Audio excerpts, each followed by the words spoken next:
It's Alexander on Vibe 107.6. So we're continuing our Watford Palace Theatre series, and one of the next productions to hit the Watford Palace Theatre is Uncanny from Danny Robbins, and he's about to start his UK tour, answering the question, do ghosts exist? And if not, why do we see them?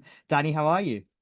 I'm good, thank you. I hope I can answer that question. It feels like that is the biggest of all questions to face humanity, I think. I'm going to be bold and come out and say that.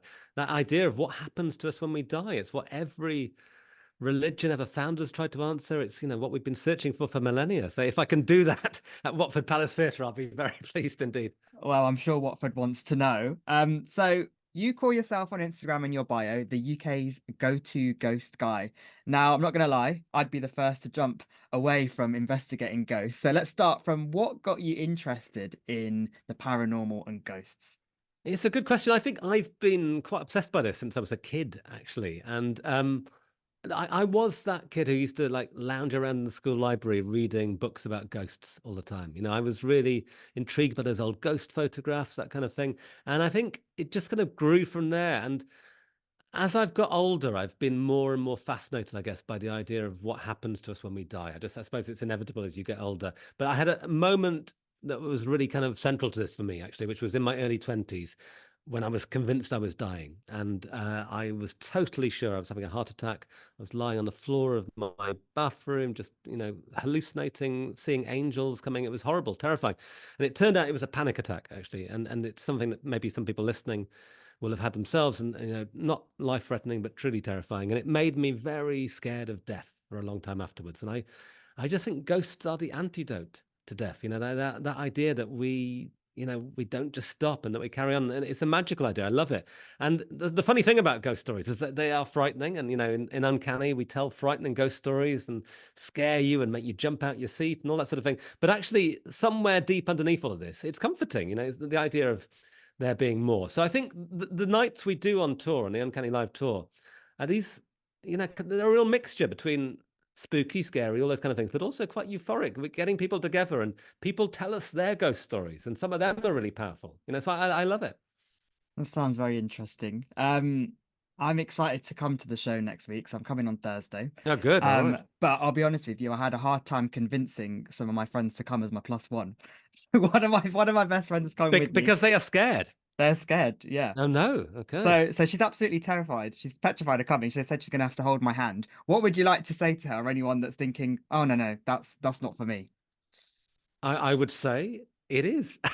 I would say, no, look, what I would say is this show is kind of for everybody in a way, because it's unusual, I think, for a paranormal show to play to both believers and skeptics. Like normally, people will be familiar with those kind of shows on telly that are very much for believers, kind of rushing around haunted places with night vision cameras and screaming and mediums. And the other side of it used to be, skeptics pouring cold water on stuff, debunking. We sit in the middle, and we've got, equal amounts of skeptics and believers who listen and watch it on telly. And we've also got all that big group in the middle who aren't sure. And I think, it's a question that all of us have got skin in the game on, isn't it? Like all of us want to know what happens to us, and are intrigued by the idea of, is there more to our universe, I think.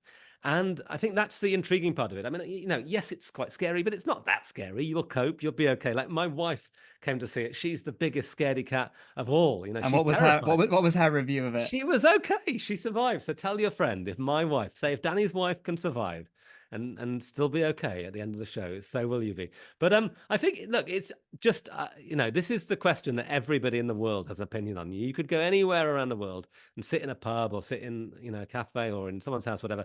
Say, do ghosts exist? And you'll have a debate. And everyone's got an opinion on that. And so I think, don't be scared. It's, every time there's a scare, there'll be something fun afterwards. That we mix humor in. People probably will be reassured by the humor and the chat. And we've got our experts on stage with us as well, who are two really intriguing people. One team believer, one team skeptic. So yeah, tell your friend it's okay. I'll make sure I do tell her, so she might feel a bit better now. So I was going to ask you what you would say to skeptics, but first I kind of want to know, where do you sit on that spectrum? Are you very strongly either way? Are you somewhere in the middle? Sit very uncomfortably on the fence. I've got a sore bottom from sitting on that fence for so long. I'm a skeptic who would like to believe. I absolutely love the idea. That there is magic to the world, basically. That there is something more that we haven't discovered. I think back to like that amazing era of Victorian discovery of finding electricity and cures for diseases and new species. And I'd love to think that we haven't discovered everything there is to discover about the world yet. Um, I haven't had an experience. I've never come across anything I've felt is even remotely paranormal in my life. So I find myself living vicariously through the people that I talk to,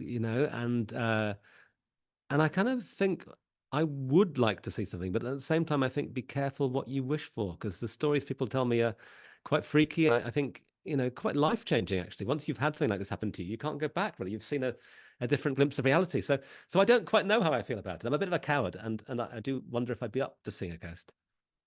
Well, I was going to ask you, what's one of your, I wouldn't want to say favorite or most interesting cases that you've ever looked into, and why? Yeah, so I mean, so many. I mean, all the stories are really intriguing. But the first ever case we did on Uncanny is one that kind of keeps coming back to haunt me, if you like. It's uh, set in a student hall of residence in Belfast, and it was one particular room called Room 611, where this guy Ken, who was this really eminent, sensible scientist, had all these really strange experiences, apparitions and poltergeist activity. And then we found out that people the year before and the year after living in the same room had also had experiences. So suddenly you've got multiple witnesses over quite a period of time, and really, really strange. So that's one we University's keep. as scary as it is, let Yeah, oh, alone with yeah, the yeah, yeah, totally. poltergeist. I know, I know, I know. Imagine that Freshers Week, suddenly things flying across your room. But yeah, that's one we keep coming back to. But I mean, there's been so many. We deal in the live show, we deal with these two cases that we haven't featured in the podcast or on television. One's a poltergeist case set in Kent, a young couple expecting a baby, really scary, strange stuff. Not for your friends.